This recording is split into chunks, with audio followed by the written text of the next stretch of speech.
Monsieur Abdawa? Ah, il y a toujours un problème avec le micro.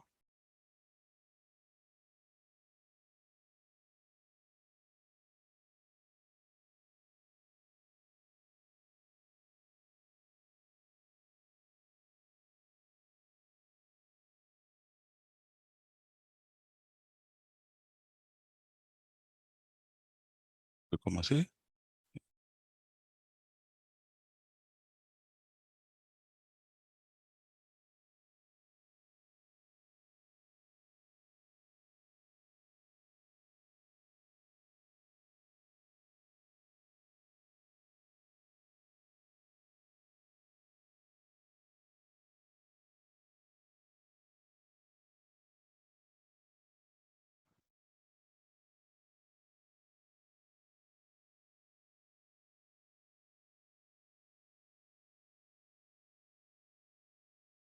Monsieur Abdawa, on ne vous entend pas. Toujours un problème de micro?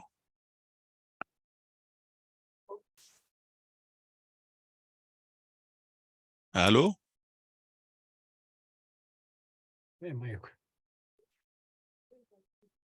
On ne vous entend toujours pas, hein?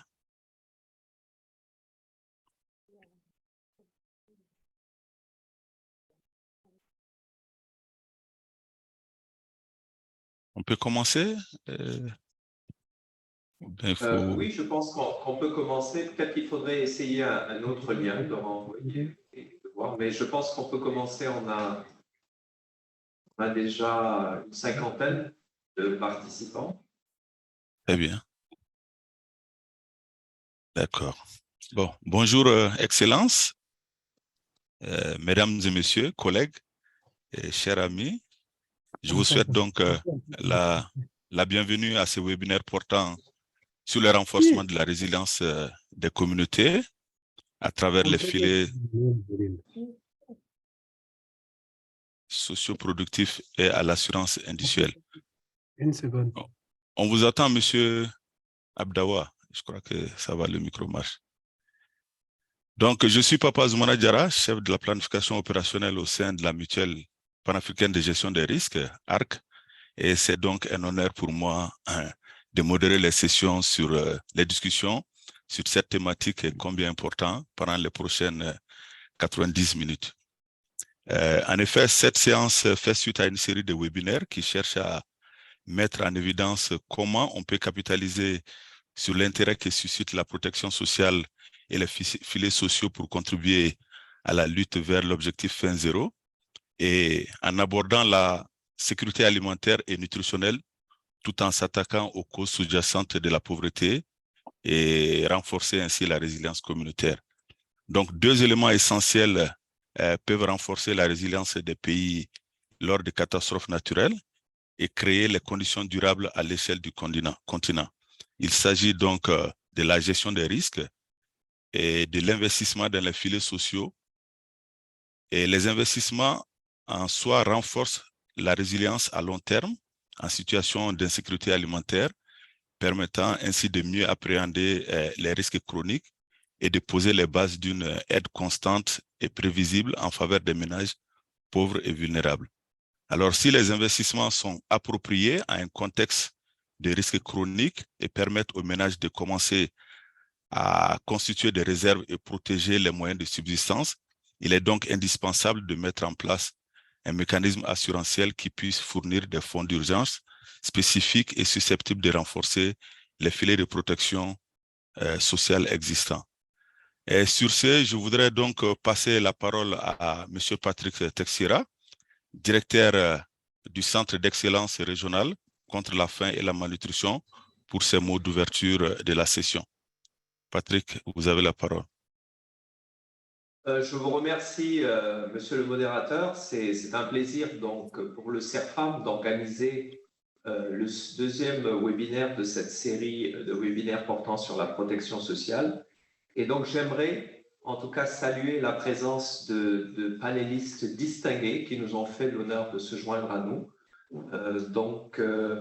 Excellence, Monsieur le commissaire adjoint de la Commission de la sécurité alimentaire de la Mauritanie, bienvenue parmi nous. Monsieur le conseiller du haut-commissaire de l'initiative 3Z, les Nigériens nourrissent les Nigériens. Madame le sous-directeur de l'assistance sociale en représentation de Madame la ministre des Affaires sociales du Cameroun, et aussi distingués collègues de la FAO qui nous rejoignent aussi dans ce webinaire.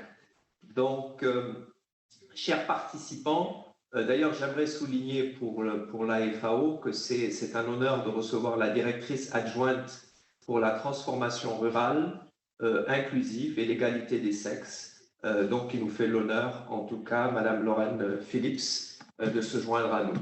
Donc, chers participants et partenaires de diverses organisations et pays, mesdames et messieurs, en vos rangs, qualités, grades respectifs.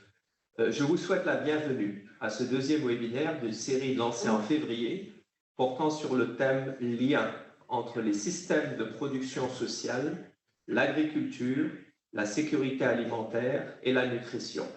Quelles sont les opportunités qui s'offrent à nous de réduire l'écart vers la faim zéro ?» Alors, pour ceux qui ne le savent pas encore, je suis Patrick Texera, donc je suis le directeur intérimaire du Centre d'excellence régional contre la faim et la malnutrition. Et pour moi, c'est un réel plaisir, bien sûr, d'organiser ce webinaire au nom du CERFAM en étroite collaboration avec le Programme alimentaire mondial et le gouvernement de la République de Côte d'Ivoire.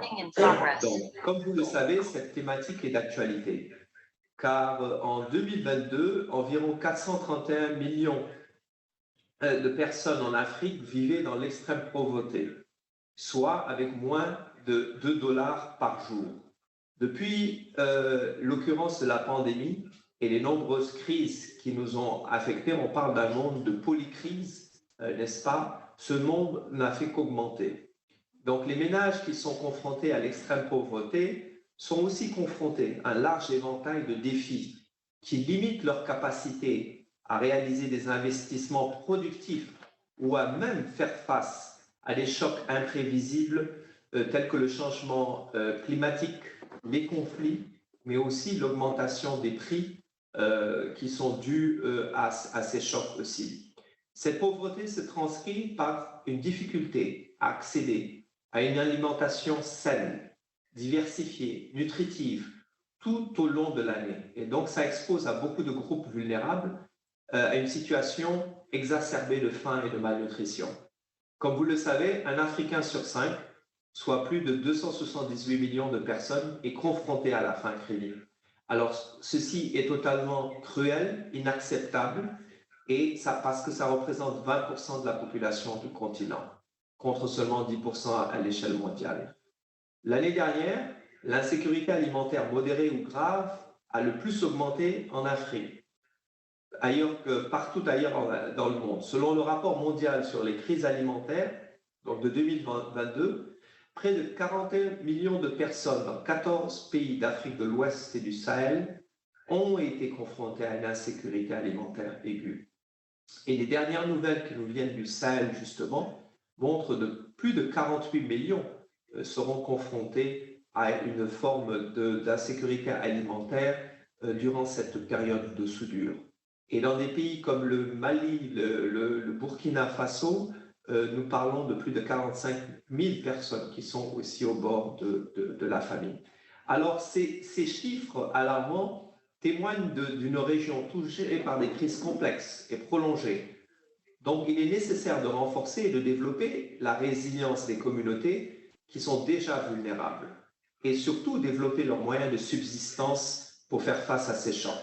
Les filets socioproductifs offrent des opportunités économiques par le biais des transferts d'argent, donc des travaux publics, à travers des activités telles que la réhabilitation ou la restauration des terres, mais aussi des moyens de subsistance. Le développement d'actifs communautaires, y compris la construction de routes, d'infrastructures, d'eau, d'écoles et de centres de santé, l'alimentation scolaire offrant aussi des opportunités, et l'appui aux petits exploitants agricoles.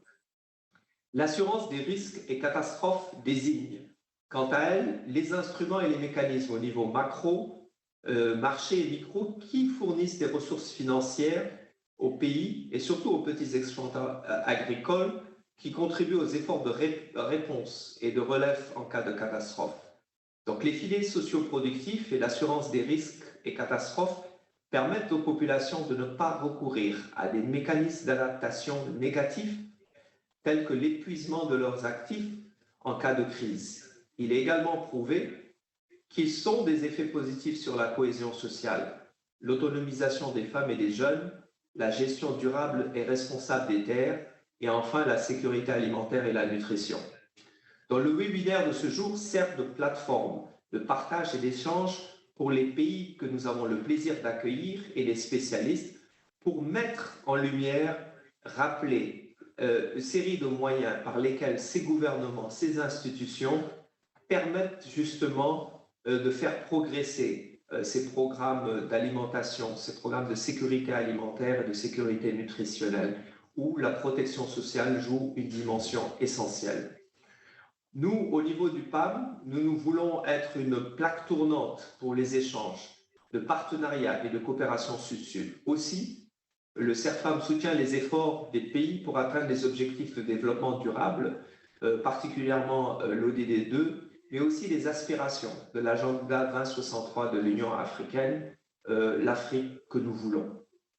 Donc, c'est dans ce cadre que nous espérons que cette gestion de connaissances, ce partage d'expertise et de connaissances permettra en tout cas de faire avancer les réflexions autour de cette thématique qui est importante et pourra apporter des pistes de solutions en identifiant clairement ce qui marche bien dans vos pays, dans vos organisations et aussi les défis auxquels vous êtes confrontés. Mais plus que tout, on sait qu'une nutrition intégrée, une résilience communautaire solide et un développement agricole soutenable, une alimentation scolaire basée sur la production locale et des systèmes alimentaires, agroalimentaires durables sont des facteurs vraiment importants pour mener à bien cette marche dans la lutte contre la faim et la malnutrition. J'aimerais terminer mon propos en vous remerciant non seulement d'avoir réuni cette qualité de panéliste et de favoriser ces échanges, et je suis vraiment très enthousiaste à l'idée d'en apprendre davantage. Je pense comme tous les participants, nous avons près de 70 et il y en a d'autres qui vont nous rejoindre en cours de webinaire. Et je souhaite en tout cas que les politiques, les initiatives, les perspectives et stratégies déployées par le Cameroun, la Mauritanie et le Niger, mais aussi ce que la FAO a contribué à apporter, puissent vraiment faire avancer la protection sociale pour les plus vulnérables en Afrique. Je vous remercie. Merci beaucoup, Patrick, pour cette remarque liminaire et d'avoir surtout planté les décors.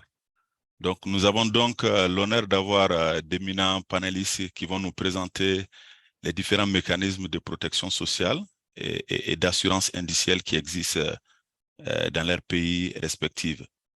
Je vais donc présenter les panélistes. Nous avons donc son Excellence Liman Abdawa, commissaire adjoint de la sécurité alimentaire de la Mauritanie, qui est agronome-chercheur. Il fut secrétaire général du ministère du Développement et de l'Environnement et aussi auparavant directeur général du Centre national de recherche agronomique et de développement agricole. Et M. Aboubakar Djimaourou, conseiller technique à l'initiative 3N, les Nigériens nourrissent les Nigériens. Il est ingénieur agro-pastoraliste avec une trentaine d'années d'expérience dans la formation et la recherche agricole et dans le développement agro-pastoral et rural, dont une vingtaine d'années dans les organisations non gouvernementales internationales où il a occupé la fonction de directeur adjoint en charge des programmes pendant 8 ans.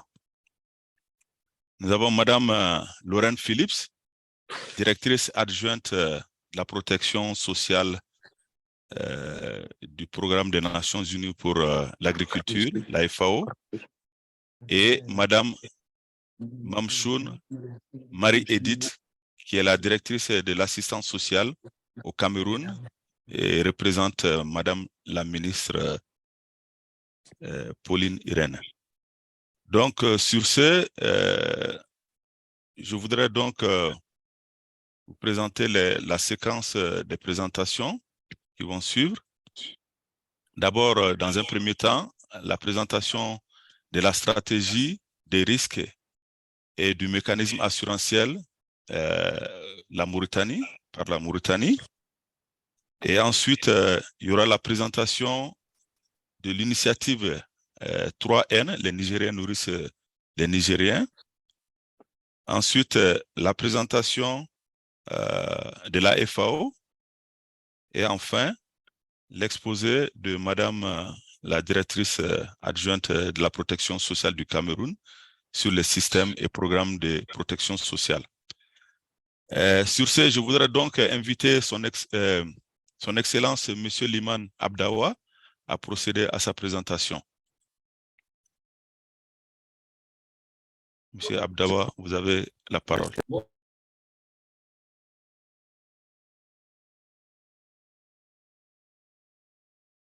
Est-ce que vous m'entendez? Il y avait un problème de son. On vous entend maintenant, oui. Allô, on ne vous entend plus, Monsieur Abdawa.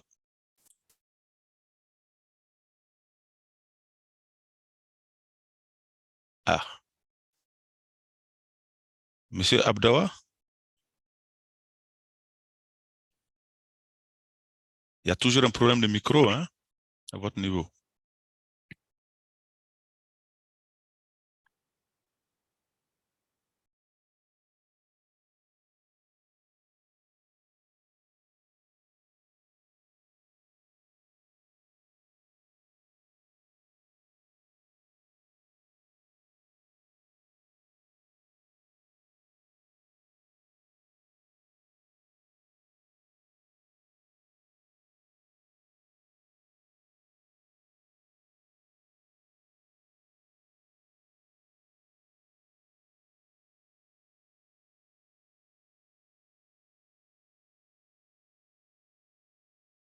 Vous êtes toujours en mute. Vous m'entendez?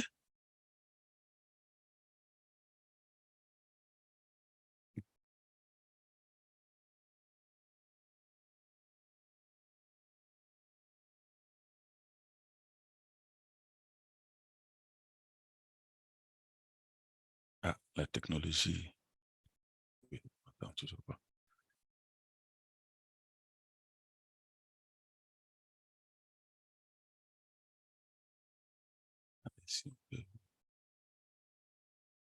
On ne vous entend toujours pas.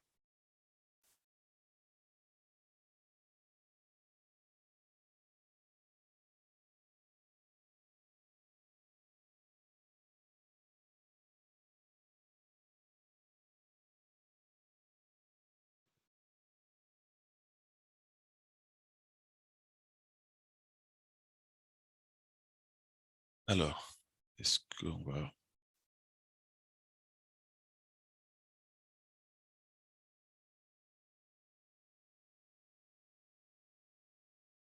Peut-être nous allons... Oui. Peut-être nous allons passer à la prochaine présentation, le temps que cet aspect logistique au niveau de la Mauritanie soit réglé. Et sur ce, donc, allô? Son Excellence, Monsieur l'Imam, on ne vous entend pas, donc nous allons passer la parole au présentateur suivant. Donc, j'invite, si possible, Monsieur Aboubakar Djimaraou pour procéder à la présentation sur l'initiative 3N. Monsieur Djimarou, vous avez la parole. Merci, Monsieur Zoumana. Merci de nous faire l'honneur d'être dans ce webinaire.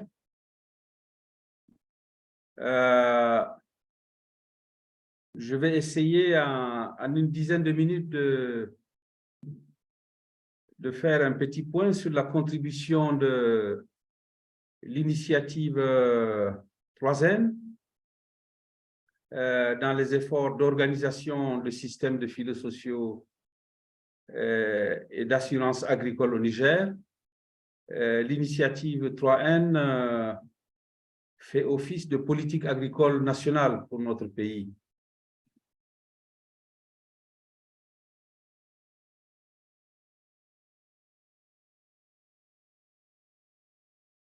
Alors, Monsieur Djimarou, on vous a Oui, le perdu. PowerPoint. Est-ce qu'on peut avancer sur le PowerPoint là? D'accord.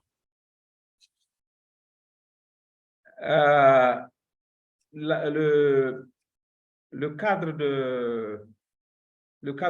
politique général pour les filets sociaux d'une manière générale repose sur notre politique nationale de protection sociale qui a été mise en place en 2011 et qui se veut comme un outil qui va aider le pays à aller vers l'éradication de la pauvreté. On englobe cette politique, quand vous la regardez, englobe quelques grands secteurs, tout ce qui est assistance sociale aux personnes extrêmement pauvres et vulnérables, tout ce qui est organisation de services sociaux en faveur de groupes marginalisés qui ont des besoins particuliers par rapport à l'accès aux services sociaux de base à cause de certaines de leurs caractéristiques plutôt sociales qu'économiques. Tout ce qui est assurance sociale pour protéger les personnes contre tout ce qui est risque et vicissitude qui impactent sur les conditions d'existence d'une manière générale. Et enfin, tout ce qui est mesures d'équité sociale pour protéger les personnes contre les risques sociaux, par exemple les discriminations, les maltraitances. Et de cette manière, cette politique nationale de protection sociale veut aller vers un droit universel, un droit universel pour le mieux-être et concrétiser un peu le contrat qu'il y a entre l'État et les citoyens avec une forte collaboration multisectorielle de manière à engager l'ensemble des acteurs. Oui, PowerPoint. Oui, encore.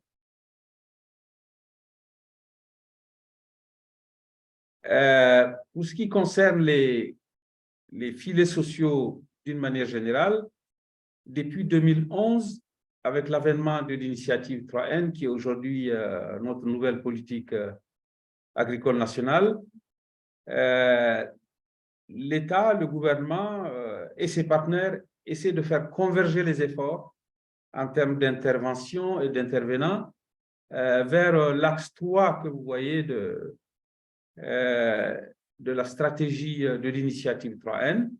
Et c'est cet axe 3 de la stratégie qui a été, on va dire, translaté sous forme d'un programme stratégique numéro 3, qui ensuite, lui, est décliné en un certain nombre de programmes opérationnels qui eux-mêmes sont déclinés en sous-programmes opérationnels et articulés au niveau des ministères sectoriels avec les documents de planification pluriannuelle et les projets annuels de performance dans le cadre de l'approche budget-programme dans laquelle se trouve le pays. Et au niveau de cet axe 3, quand on s'arrête au niveau des programmes opérationnels, toute la question sur laquelle nous essayons de réfléchir aujourd'hui est réunie autour des programmes 7 et 8, qui sont respectivement sous la responsabilité du ministère en charge de l'action humanitaire et du dispositif national de prévention et de gestion des crises alimentaires. Diapo.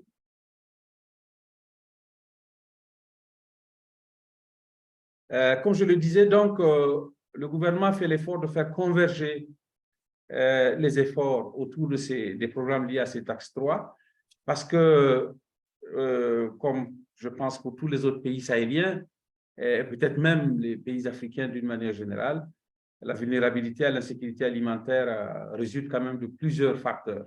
Certains qui sont saisonniers, certains qui sont beaucoup plus structurels, liés à l'extrême pauvreté et à des contraintes liées à l'accès aux moyens productifs d'une manière générale. Au Niger, par exemple, nous constatons que chaque année, nous avons environ 2 millions de Nigériens qui sont menacés, on va dire, par l'insécurité alimentaire. Tout à l'heure, monsieur le directeur du CERFAM parlait de 40 millions pour le Sahel, c'était 2022. Vers 2023, on va largement au-delà de ces 40 millions. Et vous avez tout ce qui est déplacement de personnes, déplacement forcé qui vient compliquer la situation. D'un autre côté, la question de la malnutrition, tant dans sa forme chronique que dans ses formes aiguës, modérées et sévères, reste encore une grande préoccupation. Et depuis un certain temps, nous avons compris que 30 à 35 millions de Nigériens, 30 à 35% des Nigériens, d'une manière générale, sont chroniquement vulnérables à l'insécurité alimentaire. Diapo. Les systèmes de filets sociaux, diapo. Les systèmes de filets sociaux productifs au Niger, véritablement, prennent de l'ampleur depuis une dizaine d'années, avec le gouvernement soutenu par des institutions, des organisations comme le PAM, comme la Banque mondiale. Et si nous regardons les leçons qui ont été tirées de la succession de ces crises, et grâce à l'expérience un peu liée à l'initiative Agir, il y a une véritable inflexion qui s'est opérée de manière à mettre en place de manière encore plus cohérente un certain nombre de politiques d'initiatives, comme notre politique nationale de protection sociale, l'initiative 3N, la politique nationale de sécurité nutritionnelle, ce que vous savez, un peu ce qui a été fait dans le cadre des priorités résilience pays. Nous promouvons les approches multisectorielles durables et tout ce qui est mécanisme de programmation conjoint avec en visant la vulnérabilité chronique à la sécurité alimentaire. Donc, de notre compréhension, les systèmes, nous regardons notre expérience, les systèmes de filets socioproductifs tels que nous les expérimentons visent à aider les personnes et les ménages à affronter une grande diversité de chocs, à gagner en productivité dans ce qu'ils ont comme moyen d'existence courant, à réaliser aussi des gains économiques sur leur moyen d'existence, de manière à investir un peu plus dans tous les aspects de la vie du ménage en termes de santé, d'éducation et aussi dans la protection des personnes âgées. Diapo.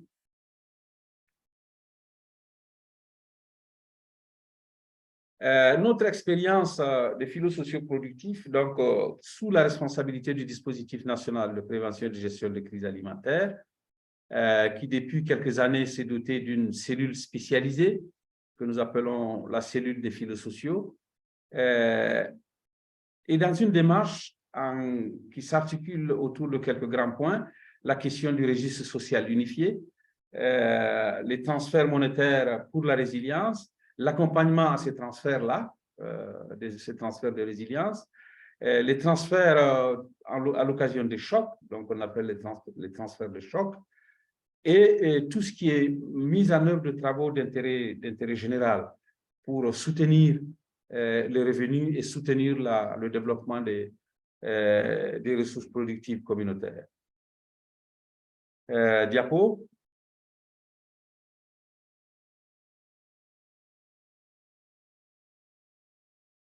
Et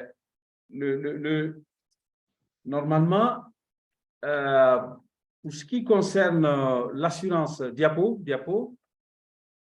pour ce qui concerne la question de l'assurance, il faut dire que là, le Niger est en train à peine de commencer. Les premières discussions avec, c'est le Africa Risk Capacity, je pense que c'est ARC. Les premières discussions ont commencé, ça doit être 2012-2013. Et le Niger a adhéré à cette mutuelle panafricaine. Nous avons, je pense, bénéficié déjà de quelques décaissements sous la responsabilité de notre dispositif de prévention et de gestion des crises alimentaires. Et ces ressources qui nous sont venues sont venus renforcer, on va dire, ce que nous appelions nos plans de soutien nationaux, qui sont maintenant devenus les plans nationaux de réponse pour harmoniser, dans le cas du SHIELS et de la CEDEAO d'une manière générale, plus le Tchad. Donc, ce sont des questions qui sont en train d'être développées et la situation est d'autant plus difficile que notre environnement, on va dire, bancaire, fiduciaire, reste assez faible au Niger. Quand on regarde les crédits à l'économie, quand on regarde les dépôts comparés au PIB, ça reste extrêmement faible. La bancarisation, la même chose, particulièrement dans les zones rurales. Et dans le cadre de l'initiative 3N, nous avons, depuis 2017, mis en place un fonds d'investissement pour la sécurité alimentaire et nutritionnelle qui est en train de se consolider, articulé avec un certain nombre de banques, dont la Bagri, pour faciliter ces questions de financement. Un fonds calamité est mis en place dans le cadre de la Bagri pour permettre de mieux regarder cette question. Et c'est seulement en 2022 que le Premier ministre a mis en place un comité national sur les assurances, l'assurance agricole indicielle, qui a validé son premier travail à la fin de l'année 2022, donc c'est extrêmement récent. Et là, nous sommes dans une démarche qui sur un certain nombre de chantiers qui concernent d'abord tous les aspects institutionnels pour la création éventuelle d'une compagnie d'assurance. L'expérience sénégalaise nous aide beaucoup.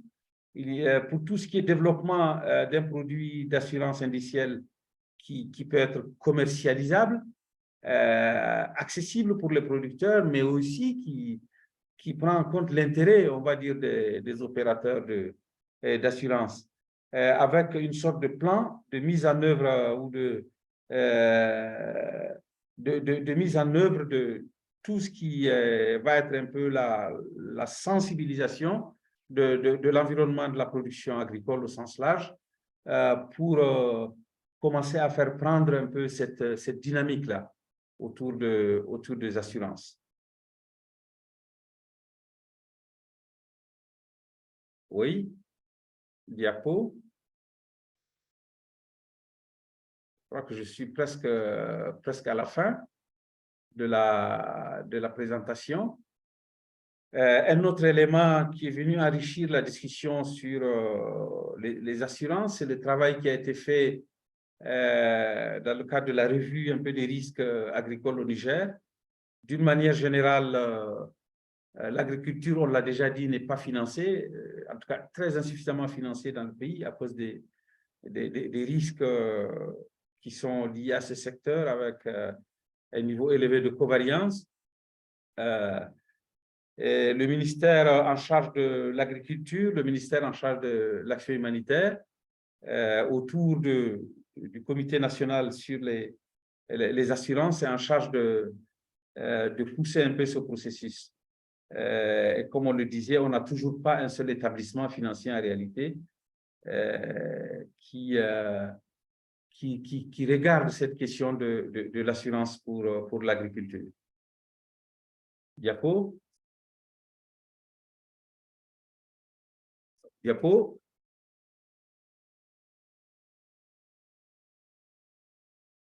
D'une manière générale, pour conclure très rapidement ce que je peux dire sur les filets sociaux, on a tiré des leçons de cette expérience que nous avons du grand programme financé par la Banque mondiale, où beaucoup d'argent a été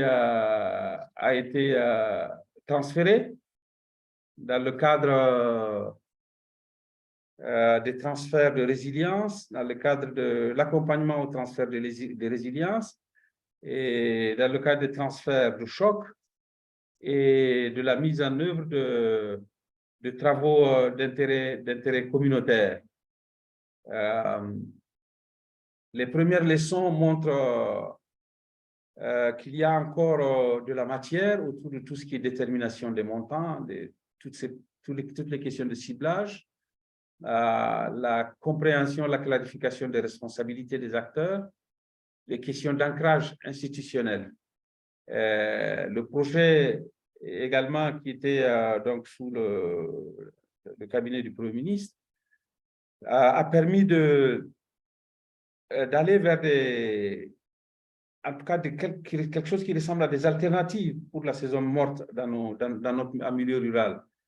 Et les actions mises en œuvre ont apporté beaucoup de changements dans certaines habitudes sociales également.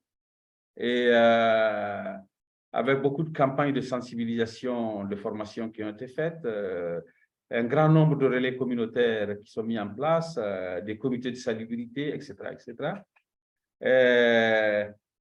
Et pour ce qui concerne les appuis aux investissements productifs, il y a toujours un diagnostic intéressant qui permet de voir un peu les barrières, les insuffisances de toutes sortes avant de mettre en œuvre des activités. Ce sont des paquets d'activités de renforcement de compétences d'une manière générale. Et ça a permis de générer quand même des résultats assez intéressants. Presque 17 000 ménages qui sont embarqués aujourd'hui dans un travail de coaching, un grand nombre d'associations qu'on appelle AVEC qui sont mises en place pour les femmes, etc., etc. Donc, on a là des évaluations détaillées qu'on pourrait partager après avec l'assistance. Oui,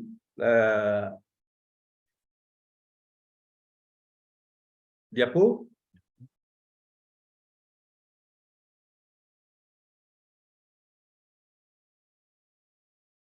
Diapo, ça j'ai évoqué déjà. Oui. Concernant les assurances, pour conclure, j'ai dit là, la difficulté de financement pour l'agriculture, le FISAN qui est en train de faire l'effort de pallier un peu à toutes ces faiblesses.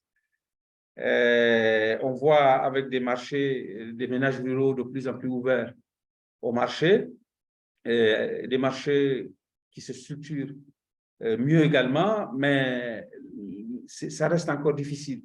À partir de toutes ces caractérisations du fonctionnement du marché, il faut peut-être aller vers des systèmes d'alerte précoce beaucoup plus efficaces qui permettent d'anticiper et de mieux s'adapter à certaines variabilités liées au prix dans l'espace, dans le temps.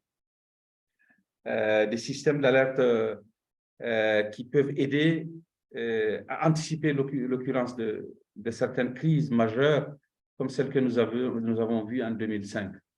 Je pense que je suis au bout de ma petite présentation. Je vous remercie de votre attention. Merci, Monsieur Dimaroua, pour votre exposé sur les systèmes de protection sociale adaptative et des filets de sécurité productive pour le renforcement de la résilience et toutes les mesures d'accompagnement pour consolider ce programme qui bénéficie d'un très fort engagement politique au niveau du pays. Et donc, sur ce, on passe pour la prochaine présentation. Que le son est revenu. Ah, très bien. Donc, Son Excellence, Monsieur l'imam Abdawa, je vous passe la parole. Ok, l'imam, exact. L'imam, l'imam. MM. Oui. D'accord, très bien. D'accord. Monsieur Abdawa. Comme il a dit 3 N, moi aussi c'est 2 N. D'accord, très bien. D'accord, donc je vous passe la parole pour présenter la stratégie pour la réponse aux crises alimentaires et nutritionnelles.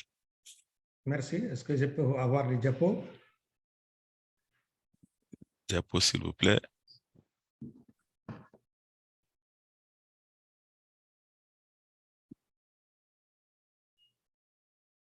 Donc, bonjour tout le monde. Heureusement, le son est revenu. Donc, je voudrais faire cette présentation, ce qui va concerner, donc titré Jalons d'une nouvelle stratégie pour la réponse aux crises alimentaires et nutritionnelles en Mauritanie. Vous pouvez, diapo, s'il vous plaît.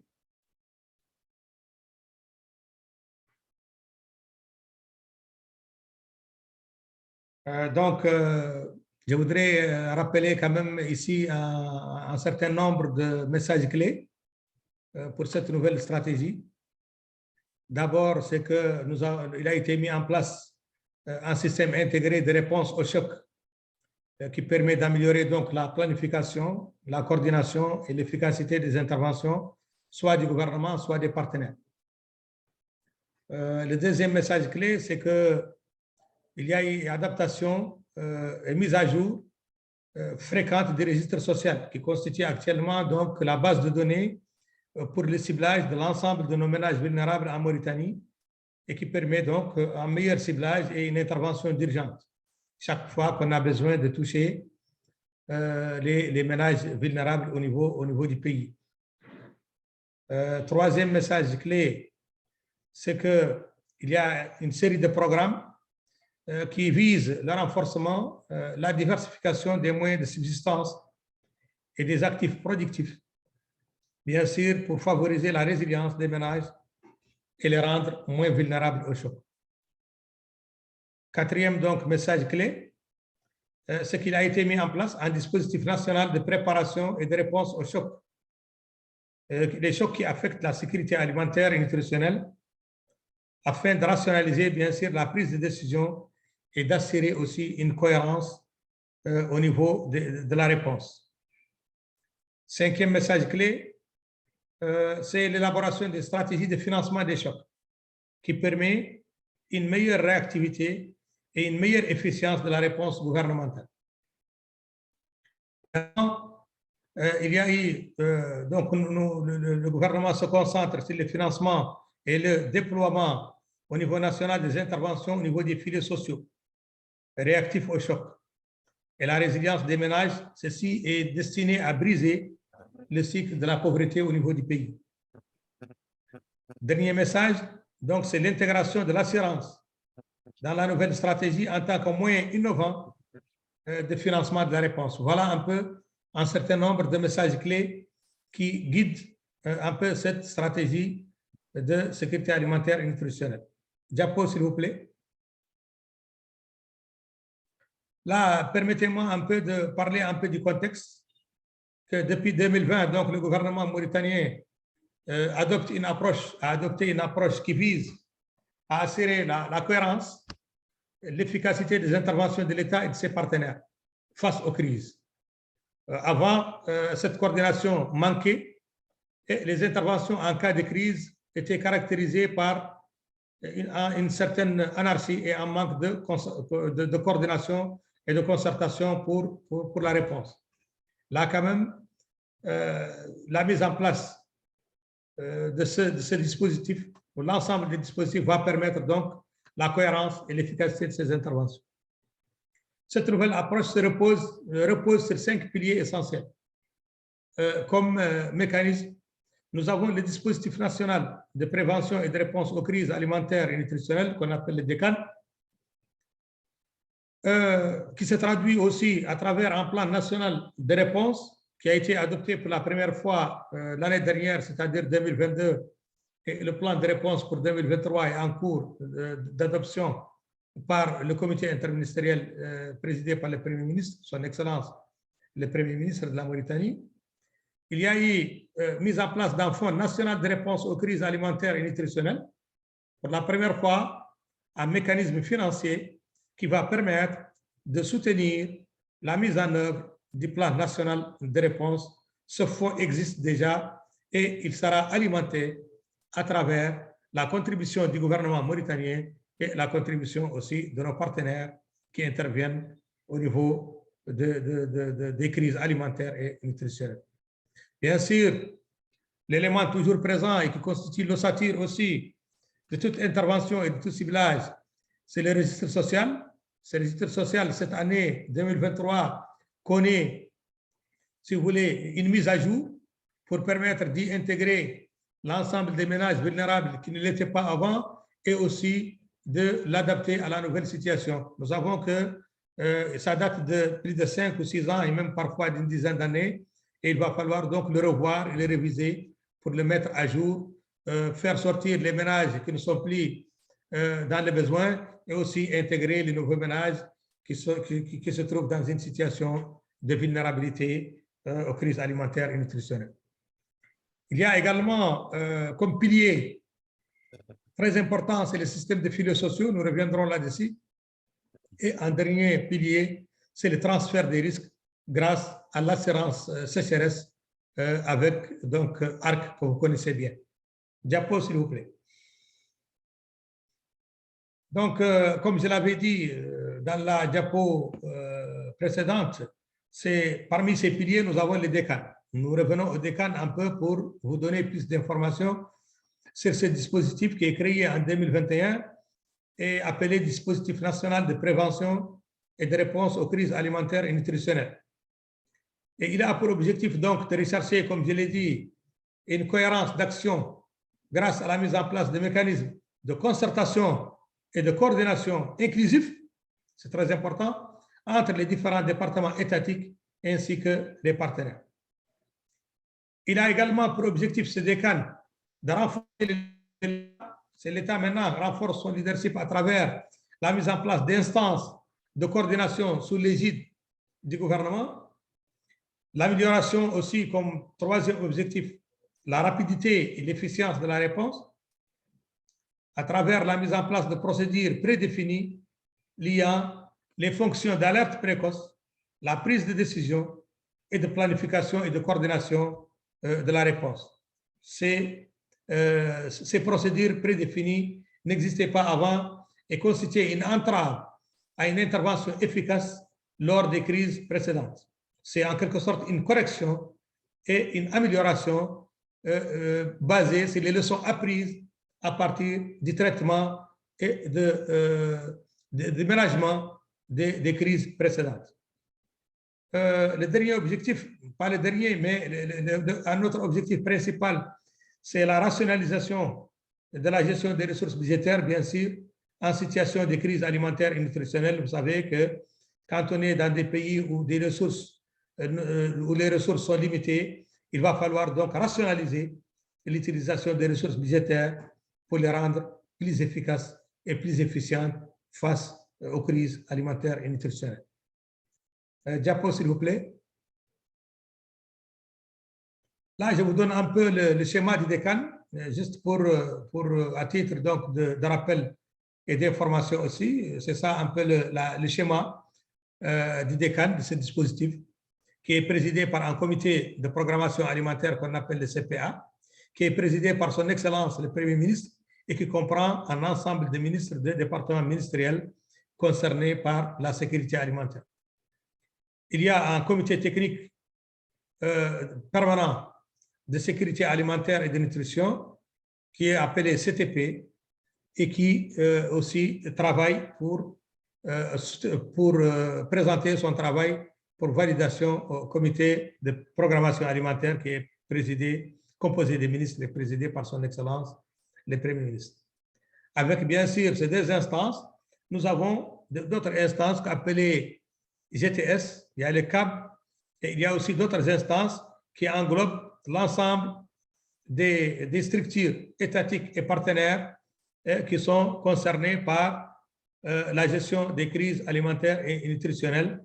Et c'est le fruit et le résultat de ces GTS qui alimentent un peu le travail qui est fait par le comité technique et qui, en fin de compte, vise l'élaboration du plan national de réponse aux crises alimentaires et nutritionnelles.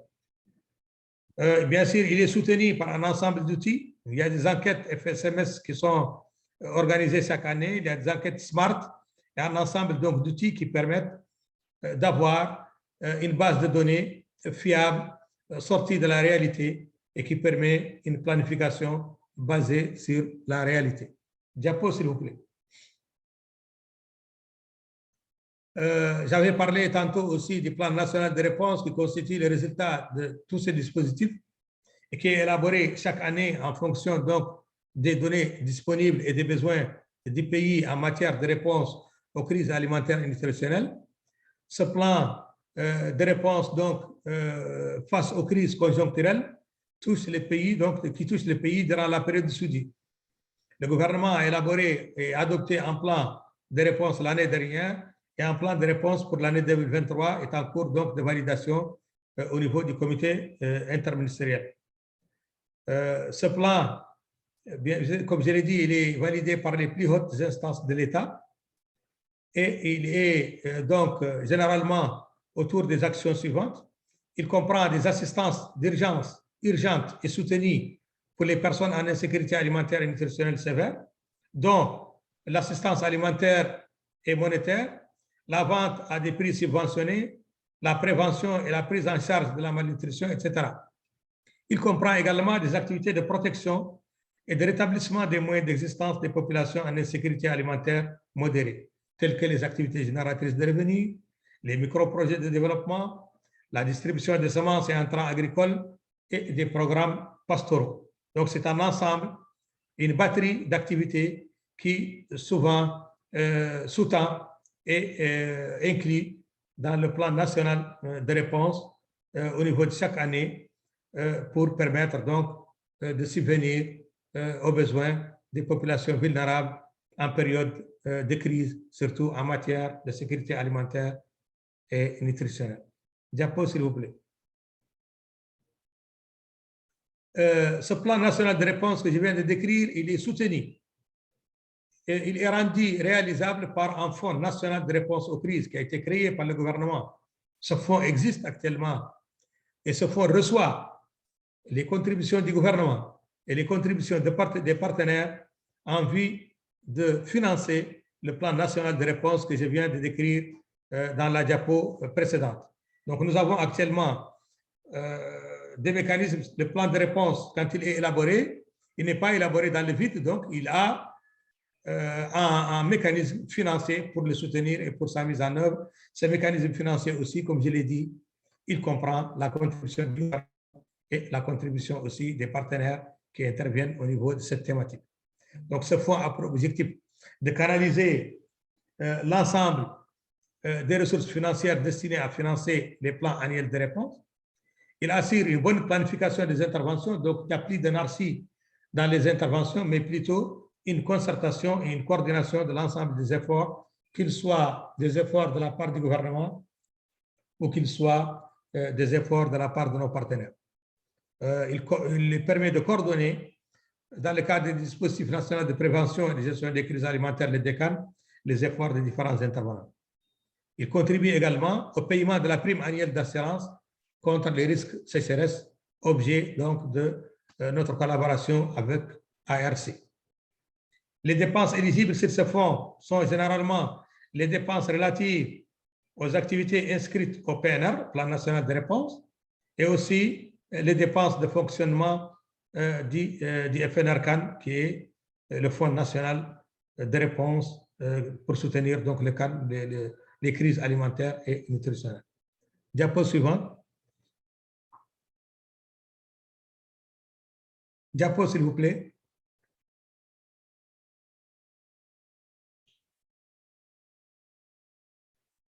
Là aussi, comme j'avais dit, parmi aussi les piliers, il y a ce système donc de filets sociaux.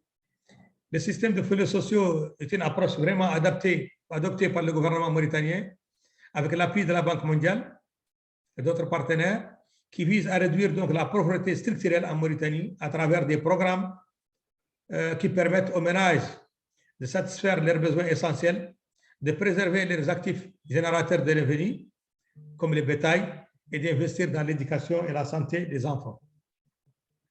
On peut citer parmi ces mécanismes donc les interventions suivantes.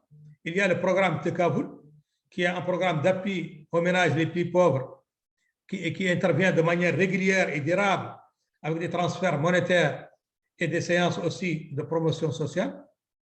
Il y a un autre programme appelé Tekavoul Choc, qui a pour objectif donc de permettre aux ménages, à travers les transferts monétaires, de faire face à des chocs. Donc, les chocs qui sont à occurrence donc subites et qui affectent leur bien-être, et en particulier les inondations ou le Covid-19, etc. Il y a un autre programme en Mauritanie qui s'appelle Al-Maouna, qui a pour objectif de permettre aussi toujours aux ménages vulnérables, aux ménages pauvres, à travers en transfert monétaire, de faire face aussi aux chocs qui affectent leur bien-être, en particulier durant les périodes de sécheresse. Il y a un autre projet donc, qui vise à soutenir l'engagement du gouvernement et le système de filets sociaux, comme défini dans sa stratégie de croissance accélérée et de prospérité partagée, stratégie qui couvre la période 2016 à 2030. Diapo, s'il vous plaît. Et nous ne terminerons pas cette intervention sans parler d'un important outil aussi qui nous permet de faire face au choc, c'est l'assurance ARC. La Mauritanie a souscrit depuis 2013 à cette assurance panafricaine de gestion des risques de sécheresse dans un objectif de diversifier les ressources de financement et de réponse. La Mauritanie a été assurée durant les premières années de sa souscription et un financement régulier de sa prime sur son propre budget. Depuis 2019, et grâce à l'appui de la BAD dans le cadre du projet ADRIFI, la banque a supporté 50% du paiement de la prime pour la Mauritanie.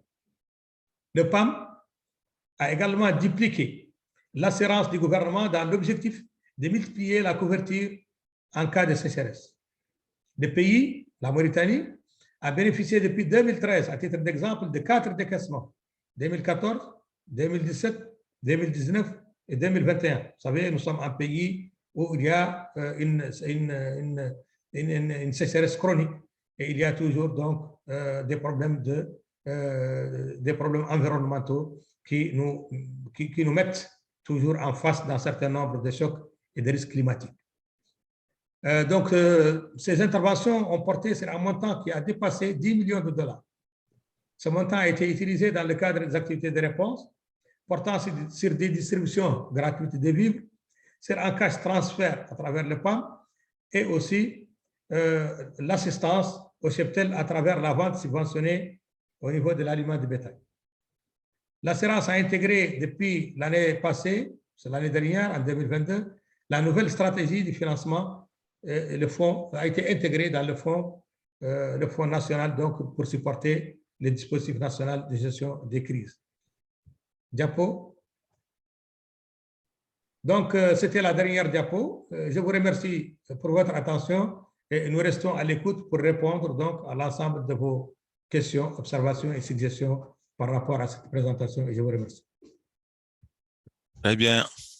Merci, Excellence, Monsieur Abdawa, pour votre présentation de la nouvelle stratégie pour la réponse aux crises alimentaires et nutritionnelles avec tous les outils innovants de financement de risques et autres qui ont pris place pour plus d'efficacité et d'efficience dans la réponse aux crises alimentaires. Et sur ce, je voudrais donc inviter la prochaine présentatrice, Madame Lorraine Philippe, directrice adjointe de la FAO, de procéder à sa présentation. Madame Lorraine Philippe, vous avez la parole. Merci beaucoup. With your permission, Chair, I will speak and present in English. Right. Okay, Right. I will share my screen.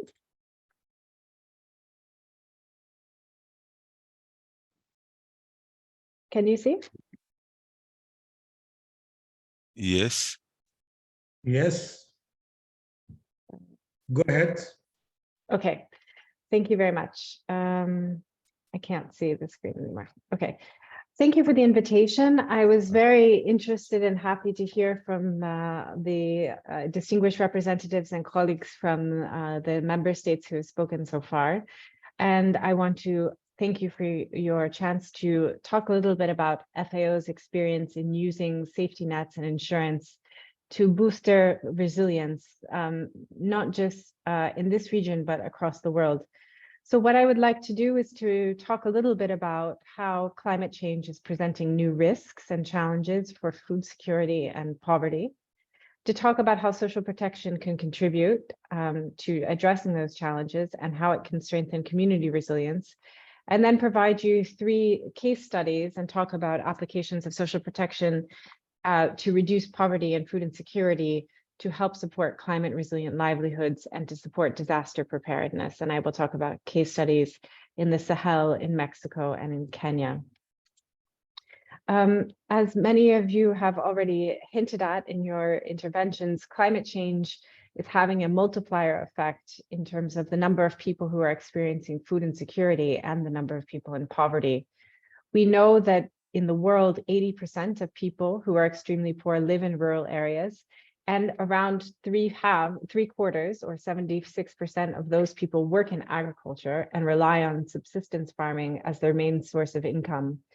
And the types of shocks that we are experiencing due to climate change in terms of rainfall or temperature extremes can push these groups further into poverty because many people lack the ability to manage the risks from these kinds of events or to recover from shocks and from stressors. And that is where social protection is so important for helping to strengthen community resilience.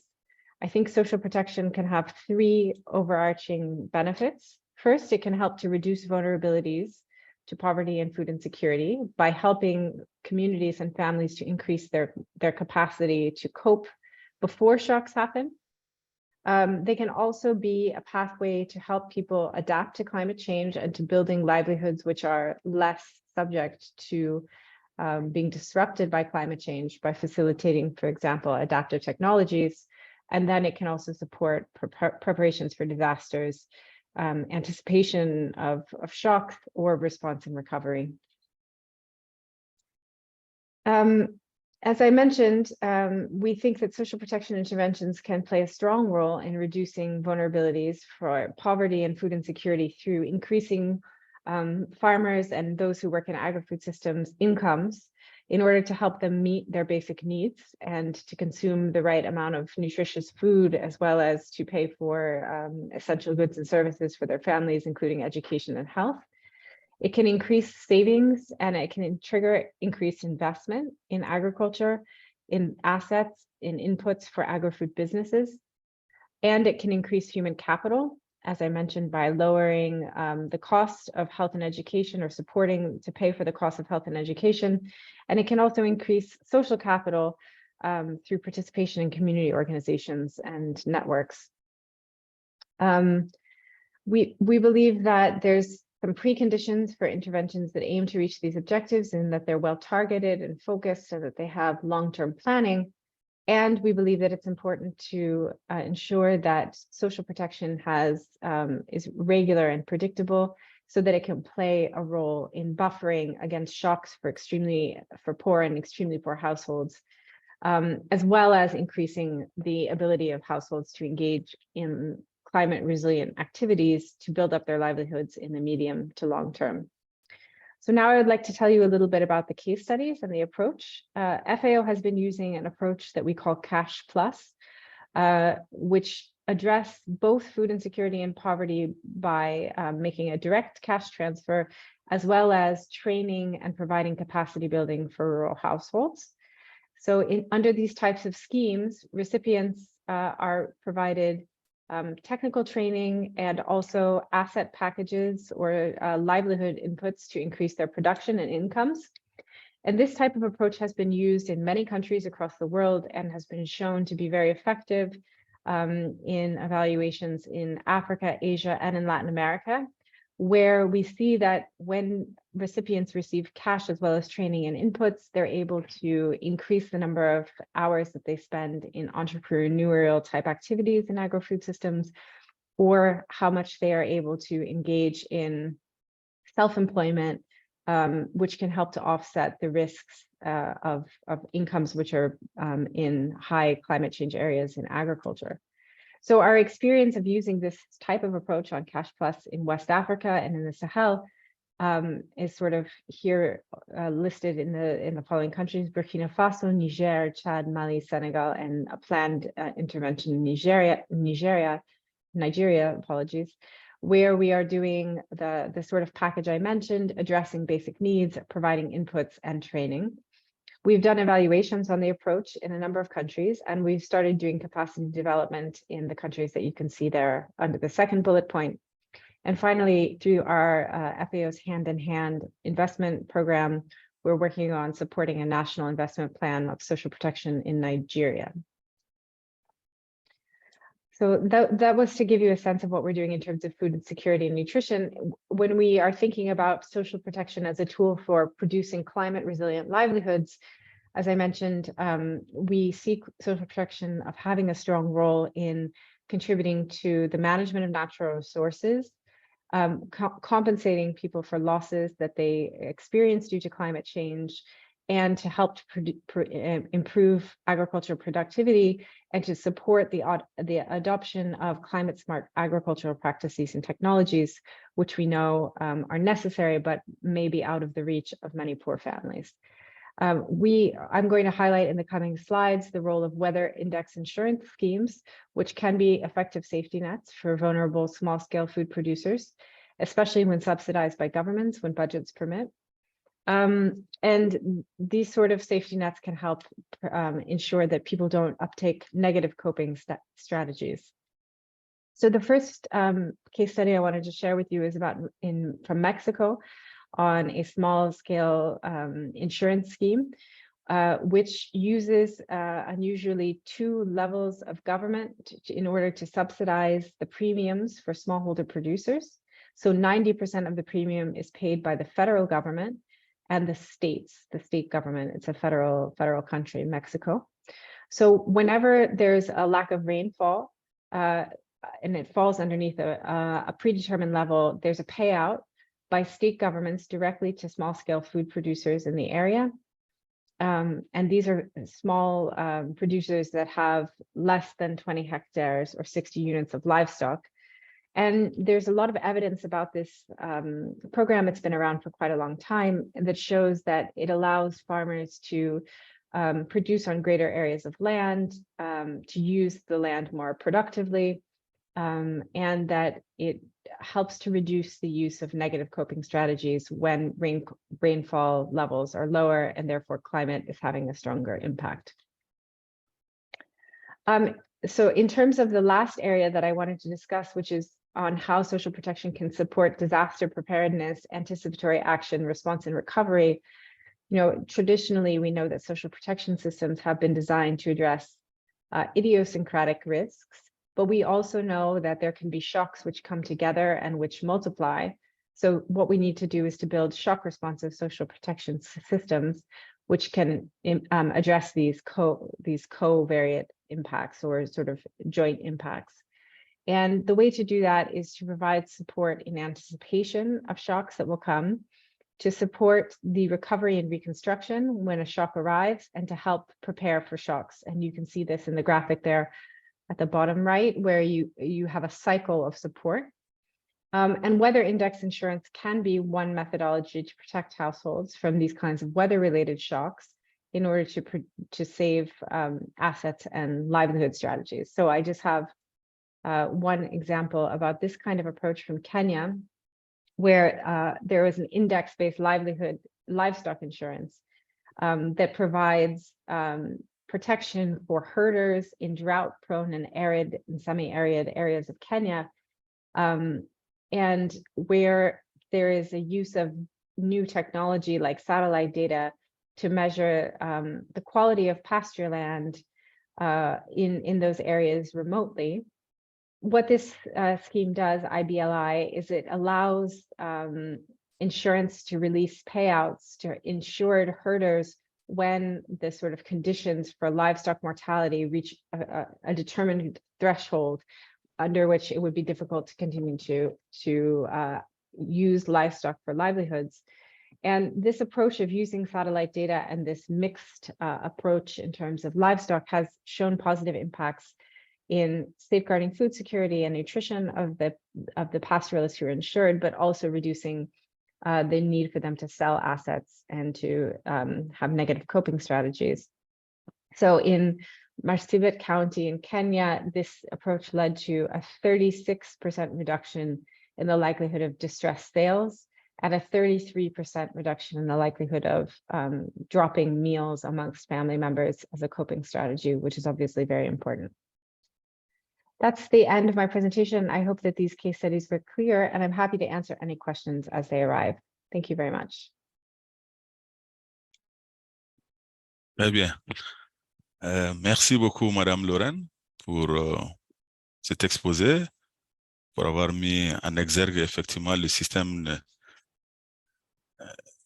des filets socioproductifs et l'assurance pour la résilience des communautés, et surtout d'avoir mis l'accent sur le rôle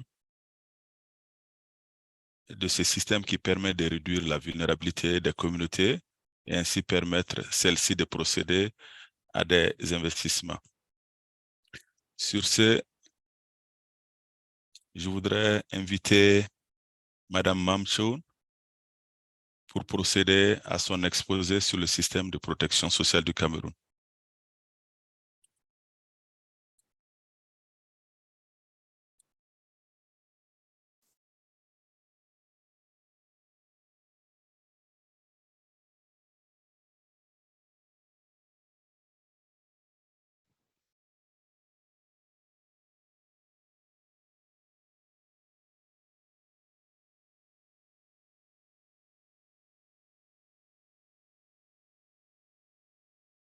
Bonjour à tous. La présentation, s'il vous plaît. Oh, d'accord. Ah, très bien, c'est bien. Est-ce que vous voyez la présentation déjà? Voilà, vous avez la parole, Madame Mamchoun. Ok, merci beaucoup de me passer la parole. Avant d'entrer véritablement dans mon exposé, je voudrais tout simplement dire bonjour à tous et puis présenter ici les excuses de Madame le ministre des Affaires sociales qui aura bien voulu être avec nous, mais pour des contraintes de calendrier de dernière minute, n'a pas pu honorer le rendez-vous.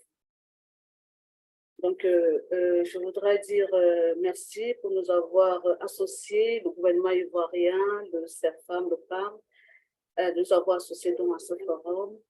Et il faudrait dire que la participation, donc notre participation à cet événement revêt est majeure parce que, premièrement, ça nous invite à la lumière de tout ce que j'ai suivi et avec les panélistes, à nous mobiliser pour conduire une action concertée, convergente en matière de protection sociale des individus et des ménages vulnérables aux risques et aux divers chocs.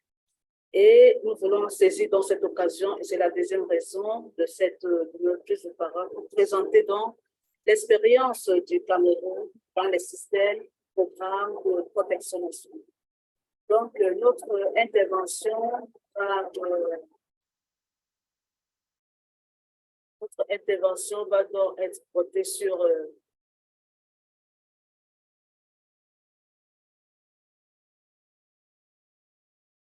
le contexte. Et puis, je ne sais pas si vous voyez l'évolution de la présentation. Oui, madame, vous pouvez procéder. On va... Donc, une petite introduction qui sera axée sur le contexte. Et puis, sur le corps, nous aurons la stratégie du gouvernement camerounais en matière de protection sociale et nous embrayerons sur les principaux défis auxquels nous sommes confrontés, qui nous interpellent tous pour véritablement mettre en place cette protection sociale. En termes de contexte, donc, il faut dire que depuis quelques années, le Cameroun est confronté à une crise sécuritaire, notamment dans ces régions de l'extrême nord, du nord-ouest et du sud-ouest. Et évidemment, il y a là des risques climatiques tels que les inondations ou encore l'épuisement des terrains et les catastrophes humaines. Il y a également les catastrophes, les conflits agro-pastoraux dans la partie septentrionale du pays. Un contexte marqué par les déplacements massifs de population et la précarisation de celle-ci. Un impact négatif de la pandémie que nous avons subi les 3 dernières années, ses effets multiplicateurs sur les personnes socialement vulnérables et les personnes qui sont les plus fragiles, les maillons les plus fragiles de la société, et sans compter plus récemment dans les répercussions sur la sécurité alimentaire liée à la guerre en Ukraine, sur les couches les plus fragiles. Donc, en termes de quelques chiffres que nous pourrions avoir sur une population camerounaise estimée en 2017 à plus de 23 millions d'habitants, plus de 2/3 de la population donc, subit les conséquences néfastes de cette pandémie. On subit les conséquences néfastes et continue à le subir, ce qui est de la pandémie. Et pour ce qui concerne la proportion des personnes à charge, près de la moitié de la population est concernée. 2 millions de personnes en déplacement accueillies sur le sol camerounais, dont 1 million de personnes déplacées internes, 460 000 réfugiés et des demandeurs d'asile et près de 466 000 rapatriés. Donc, on a 600 000 cas de demande d'aide et secours envers les indigents et les nécessiteux qui ont été enregistrés depuis au cours du second semestre 2022 et l'enregistrement de toutes ces évidences statistiques se fait également, notamment pour ce qui concerne le premier trimestre 2023. Donc, la stratégie du gouvernement en matière de protection sociale, pour quelle finalité? D'abord, pour renforcer la résilience des personnes et des ménages socialement vulnérables, et j'en ai entendu au cours des exposés pluriels, face aux chocs et risques sociaux, environnementaux, alimentaires et économiques. Il s'agit de préserver la cohésion nationale, d'inclusion sociale, à travers les mesures et mécanismes de solidarité nationale et de justice sociale, d'orienter de plus près les actions de solidarité nationale en priorité vers les plus pauvres et de s'assurer vraiment de la prise en compte des besoins spécifiques des couches vulnérables et sensibles sur tous les aspects de la vie socio-économique. Donc, concerne la stratégie du gouvernement, elle est nécessairement déployée à travers la mise en œuvre de plusieurs programmes opérationnels qui sont vraiment ciblés aussi bien sur des groupes à vulnérabilité spécifique comme les enfants, et ou les personnes handicapées, les personnes âgées, les populations autochtones, c'est-à-dire que celles qui sont les peuples de la forêt ou ceux qui sont dans les régions pastorales. Et on a également les groupes à vulnérabilité conjoncturelle, dont les populations en mouvement que j'ai cité tout à l'heure. Cette stratégie se déploie également dans la mise en œuvre des plans de protection que le gouvernement a élaborés, de promotion du développement des groupes particulièrement exposés aux risques et aux chocs. On a là donc, on peut citer donc à l'instar de cela, le plan d'accompagnement psychosocial des personnes déplacées internes et des réfugiés, le plan national pour les droits pour les peuples autochtones, et puis tous les plans sectoriels organisés en termes d'urgence nationale ou de plan national de réponse aux différents chocs. Et puis, on a la mise en œuvre des programmes de transferts sociaux à l'échelle du ministère qui concernent la protection sociale dans le cadre de la décentralisation régionale, et puis le programme d'appui à l'insertion et à la réinsertion des personnes socialement vulnérables. On a également la mise en place d'une protection sociale adaptative sensible au choc, notamment en ce qui concerne la digitalisation de l'assistance sociale à travers le projet Filets sociaux, et dont je donnerai le déploiement tout à l'heure. Ce projet de filets sociaux qui a permis en sorte de venir en aide à près de 285 500 ménages socialement vulnérables au cours de la période 2019-2020. On a le registre social unifié qui est une banque dynamique donc, pour permettre de toucher tous les aspects sectoriels de la protection sociale en termes de santé, d'éducation, d'emploi et de protection spéciale, d'assistance aux réfugiés et personnes déplacées internes, ainsi que tous les transferts monétaires qui devraient être faits liés justement pour permettre aux ménages et aux plus pauvres de venir en aide. On a également l'informatisation de la carte nationale d'invalidité qui permet aux personnes à déficience porteurs de handicap de bénéficier de certains avantages liés à la santé, à l'éducation et à tous les services sociaux de base pour véritablement être autonomes. On a la standardisation de ce registre de la permanence sociale, la conformité sociale des projets et la couverture santé universelle et pour garantir à toutes les populations un accès universel aux soins de santé essentiels. On a le développement de projets multiformes au niveau du ministère de l'Agriculture et du ministère de l'Élevage, de la Pêche et des Industries animales pour lutter notamment contre cette insécurité alimentaire et nutritionnelle dans les différentes filières de cultures céréalières et lumineuses, des racines, des tubercules, de la production, de l'élevage, des pêches. Et il faut notamment citer un soutien au dispositif institutionnel du développement social avec en sus la prise en compte des vulnérabilités, des indicateurs de vulnérabilité sociale dans les politiques et programmes sectoriels. En tout cas, on a ainsi que sans oublier dans la responsabilité, le renforcement de la responsabilité sociétale des entreprises et la promotion de l'entrepreneuriat social. Donc, en termes de, je pense, en termes de défis et de perspectives, le gouvernement camerounais s'est engagé dans une politique d'inclusion sociale à large échelle qui doit toucher toutes les strates et toutes les couches vulnérables ou fragiles de la population. Il s'agit de ne laisser personne de côté, donc de prendre tous les groupes spécifiques sociaux vulnérables qui soient impliqués dans cette protection sociale qui existe depuis 2017 dans notre pays. Et ne laisser personne de côté, c'est le leitmotiv pour permettre à tous d'être impliqués dans ce vaste champ et de contribuer de manière efficiente donc à la culture à cette autonomisation, à cette protection-là pour que tous on puisse avancer et de la meilleure façon qu'il soit.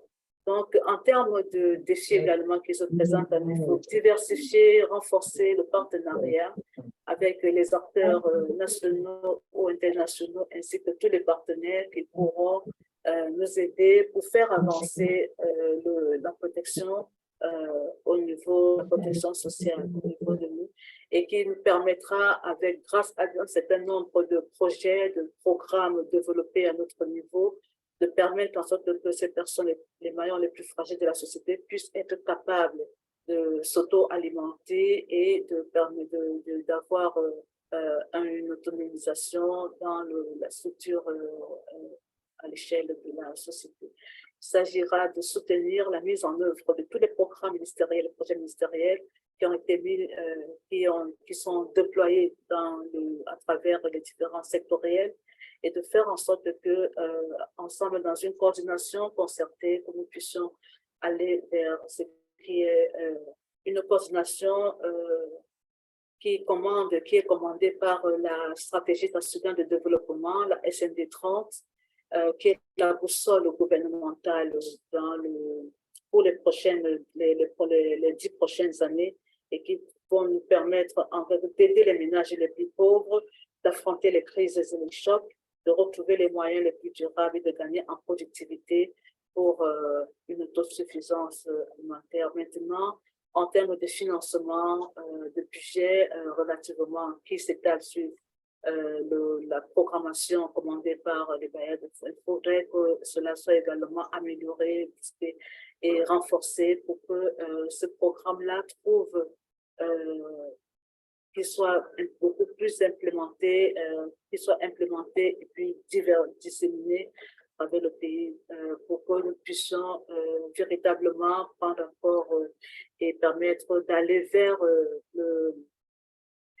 une réalisation beaucoup plus objective et plus optimale de ce qui doit être fait pour permettre à toute cette masse de la population de se réaliser. Voilà ce que je voulais vous faire partager pour ce qui concerne le gouvernement camerounais, ce qui est de la protection sociale.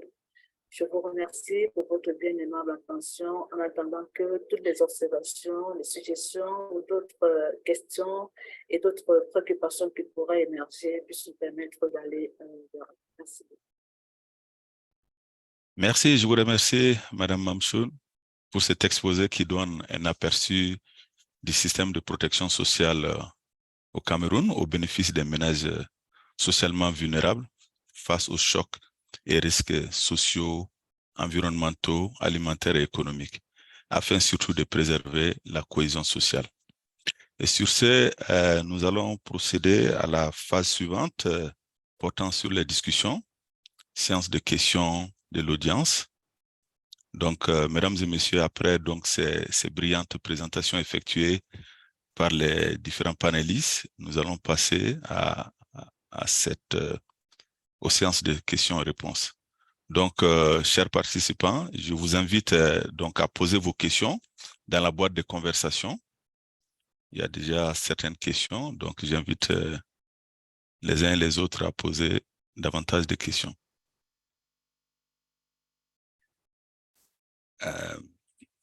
D'accord, nous avons une série de questions, les unes qui sont aussi intéressantes les unes aux autres dans la boîte de conversation que certains participants ont adressées. Je vais donc en choisir quelques-unes. Et une question de monsieur Cheikh Amadou Bamba Bey. La question est la suivante. La plupart des zones où la prévalence de l'insécurité alimentaire est plus importante, on y trouve beaucoup d'ONG qui s'activent pour améliorer cette situation. Cependant, malgré ces interventions, projets et programmes dans ces régions continuent de vivre la même situation. Donc, la question, c'est qu'il voudrait savoir pourquoi, malgré ces interventions, ces zones restent dans des situations d'insécurité alimentaire. C'est bien une question globale, mais si je peux me permettre, peut-être monsieur Djimaroua, est-ce que vous pouvez adresser cette question? Je peux essayer. Hein. D'accord. Je peux essayer en restant toujours collé, on va dire, au contexte du Niger. Absolument. Il y a beaucoup d'interventions, comme le dit le participant dans nos pays, du fait même de la caractéristique sahélienne de nos environnements de production, avec énormément de risques auxquels nous faisons face. Ces risques, on l'a dit aussi, deviennent de plus en plus complexes parce que les facteurs de risque se démultiplient. À tout ce que nous savons comme risques ou facteurs traditionnels liés particulièrement au climat, nous voyons les risques, les facteurs liés à l'insécurité civile qui vient se mêler à tout ça.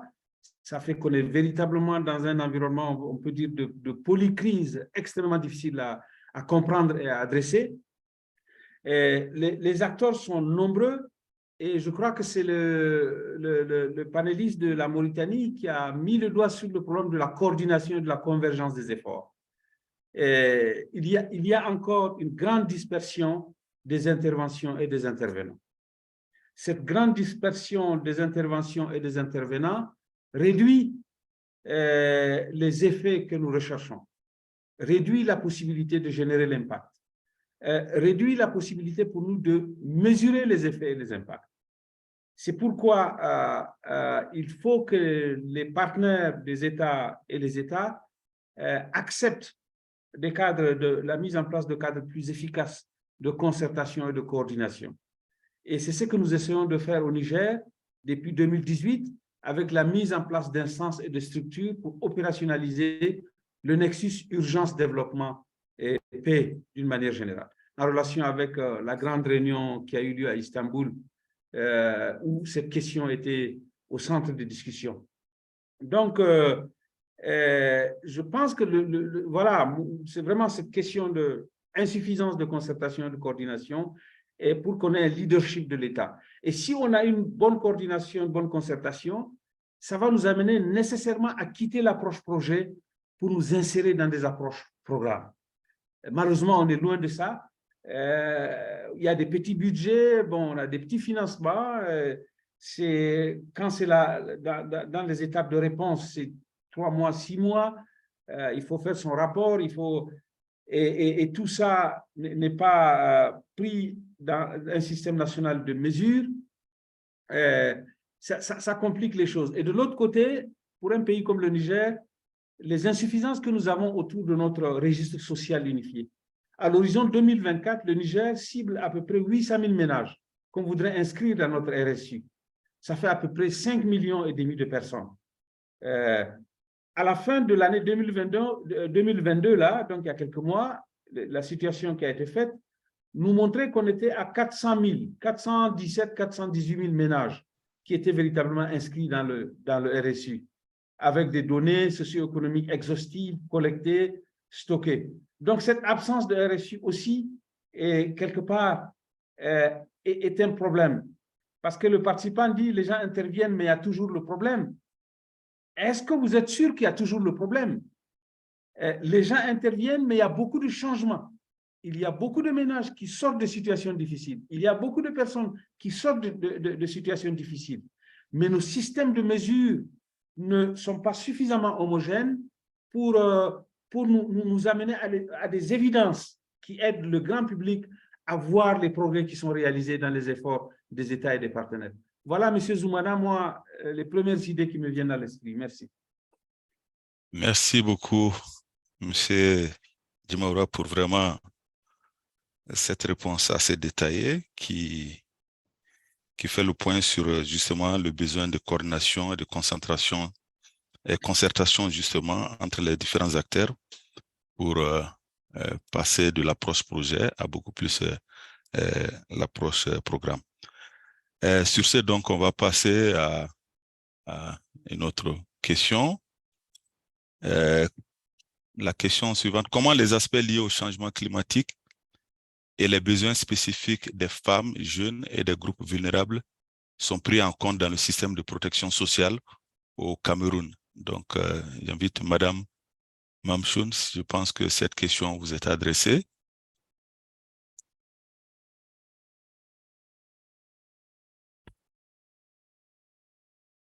Madame? Oui, je vous suis, mais je n'ai pas le visuel de la question sur mon écran. Donc, si vous pouvez... D'accord. Comment? Voilà.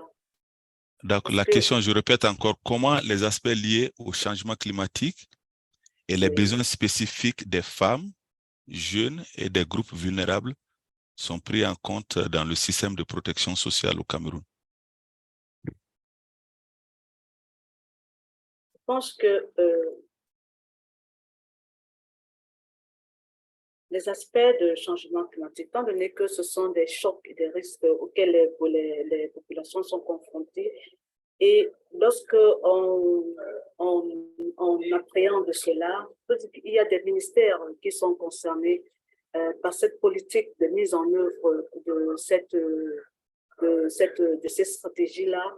Et lorsqu'il y a des chocs qui existent et qui sont maintenant là, il y a un certain nombre de départements ministériels qui se déploient sur le terrain, notamment le département en charge de la protection civile, de la santé, du ministère des Affaires sociales, y compris d'autres sectoriels, en termes de, lorsqu'on identifie les besoins des populations qui sont là, qui sont impactées par ces différentes crises, évidemment, on procède déjà par série, quels sont les plus vulnérables. Si ce sont les besoins, et la question, c'est dans le cadre des besoins des femmes et des jeunes et des enfants, c'est des ministères dont en charge de la promotion de la famille, de la famille qui prend en compte ces besoins-là, le ministère chargé des jeunes et de l'éducation civique qui prend cela, et les ministères globaux, notamment qui s'occupent des questions globales, notamment le ministère des Finances, le MINEPAT, ce qui est chargé de l'administration du territoire. Donc, qui prend cela, c'est-à-dire que les ministères spécifiques identifient ces besoins liés aux différentes cibles citées là, et on adresse donc au niveau du ministère, au niveau de ces ministères sectoriels, il y a des points, il y a des programmes qui sont menés pour la prise en charge de ces cibles-là et pour les interventions et prestations qui sont menées en faveur de ces cibles-là.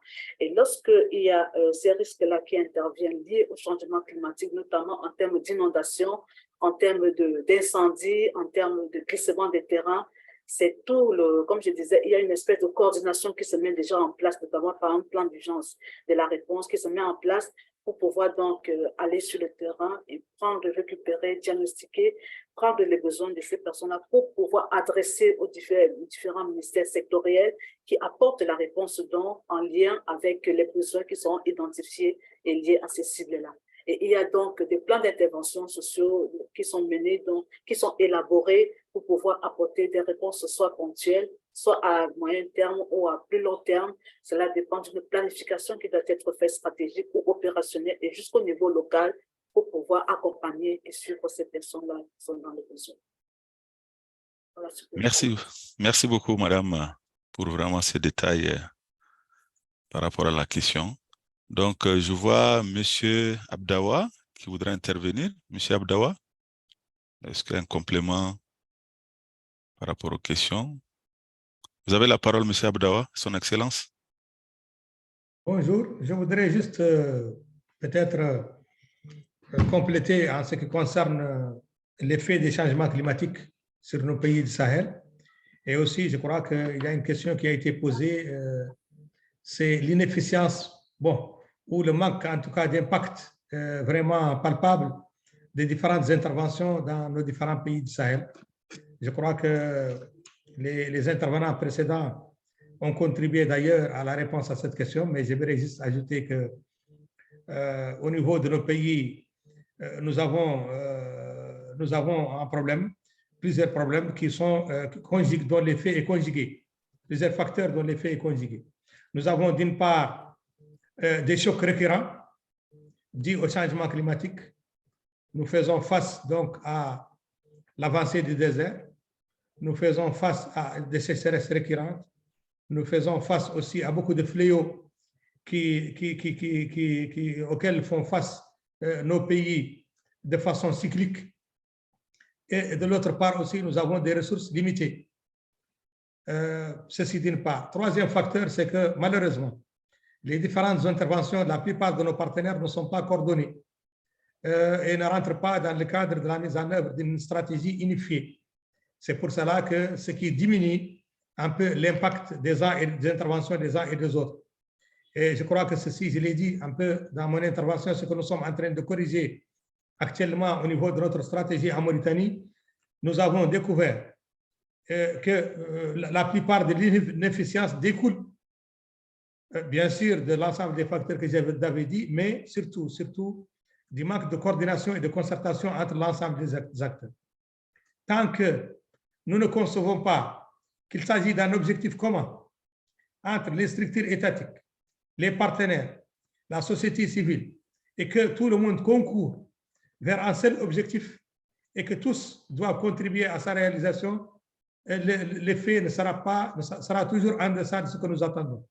Donc, à mon avis, il faudrait, le premier jalon sur lequel il faut intervenir, c'est la concertation et la coordination entre les différents acteurs. Ceci pourra déboucher sur le reste, c'est-à-dire le développement de notre agriculture, le développement de notre élevage à travers l'ensemble donc des systèmes destinés à améliorer la production et la productivité de nos populations vulnérables, l'amélioration des chaînes d'approvisionnement, le renforcement de nos capacités de stockage pour faire face aussi aux problèmes engendrés par la guerre en Ukraine ou par d'autres guerres qui peuvent toujours éclater un jour ou l'autre dans le reste du monde, et surtout le système protectionniste que connaissent beaucoup de pays producteurs de denrées alimentaires. Il va falloir qu'on renforce nos capacités de stockage, qu'on améliore la coordination entre nos deux pays et qu'on améliore aussi surtout les échanges entre nos deux pays et l'exploitation des avantages comparatifs de chacun de nous, chacun des pays. Un pays comme la Mauritanie, qui a une côte de 750 km, peut servir pour la sécurité alimentaire du Mali et du Burkina Faso et du Niger. Un pays comme le Mali, qui produit un excédent au niveau du sorgho, du niébé et parfois même du riz, peut aussi être une source d'approvisionnement pour la Mauritanie. Il va falloir d'abord qu'on voit ensemble nos capacités spécifiques de chacun des pays pour que ceci constitue un cadre d'échange entre nos différents pays. Et là aussi, en dernier lieu, je crois que nous sommes d'accord là-dessus.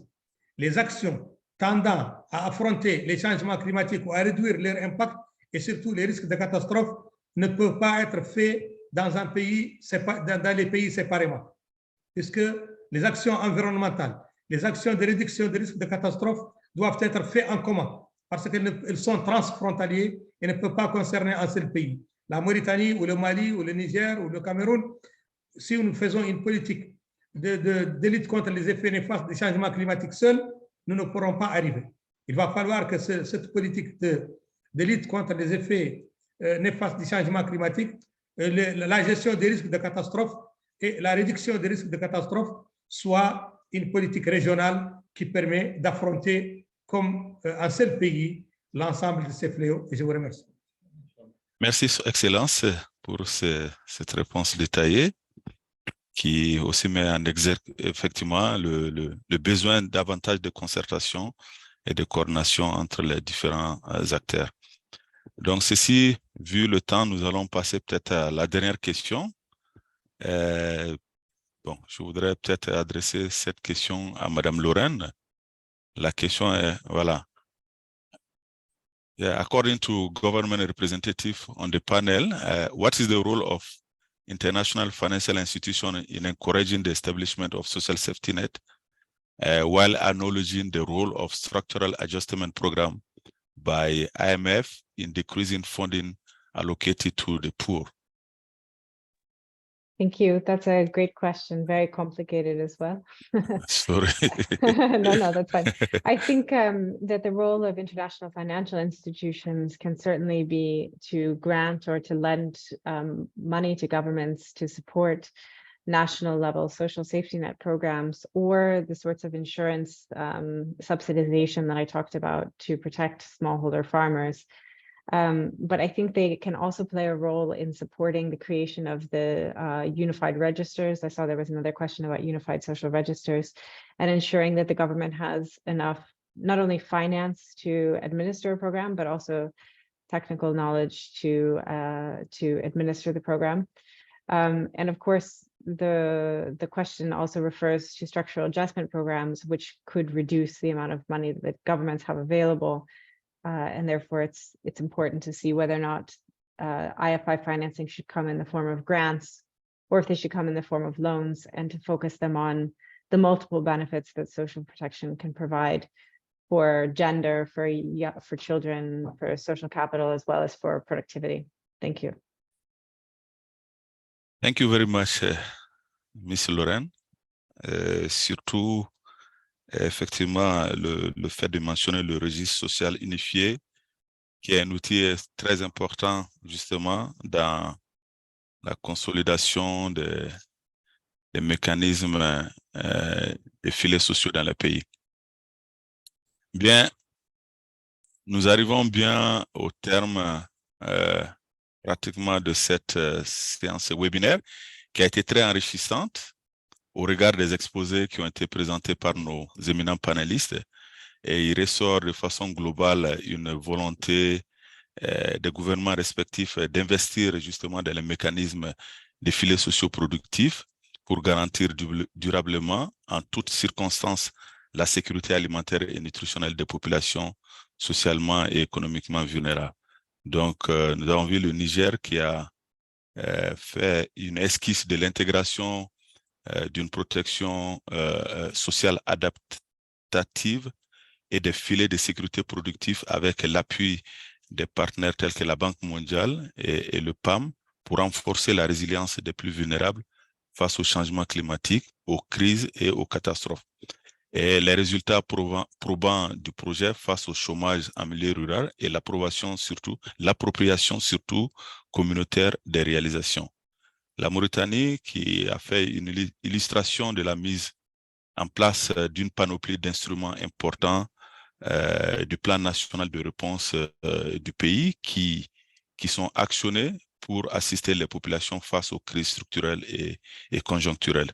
Donc, l'accent est mis surtout sur la mise en place aussi d'un fonds national de réponse qui assure le paiement annuel de la prime de l'assurance indicielle pour le financement de gestion des risques, et aussi, surtout, l'utilisation des registres sociaux unifiés pour le ciblage des bénéficiaires.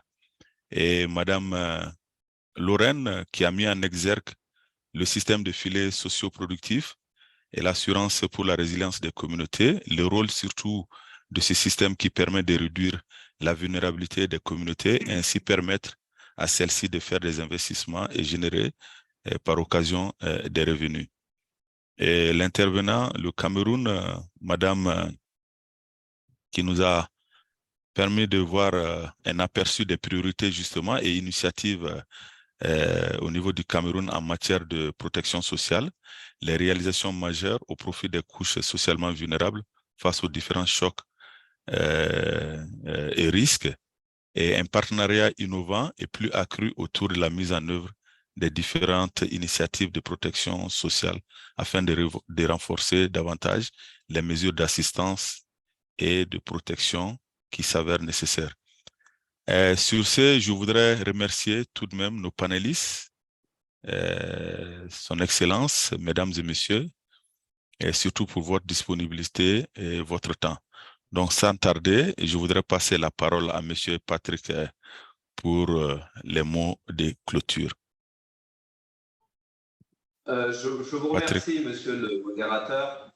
Merci beaucoup pour une séance vraiment riche en expérience, riche en enseignement et en échange. Et c'est exactement, c'était l'objectif assigné.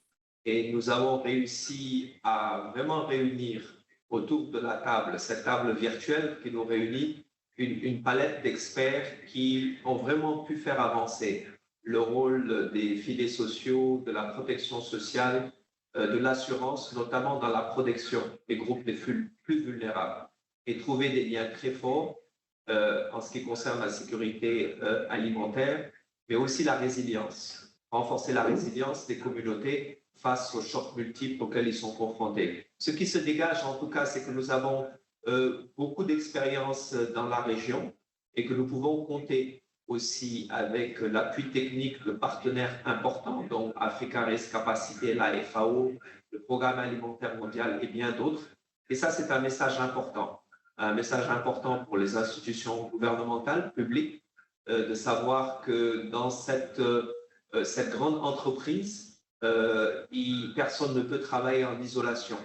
Et j'ai eu beaucoup de plaisir à entendre dire que les effets dans un pays ont des répercussions dans les pays limitrophes, que les solutions qui sont générées dans un pays vont au-delà même des résultats positifs qui sont obtenus dans ces pays, puisqu'il y a des incidences aussi dans d'autres pays.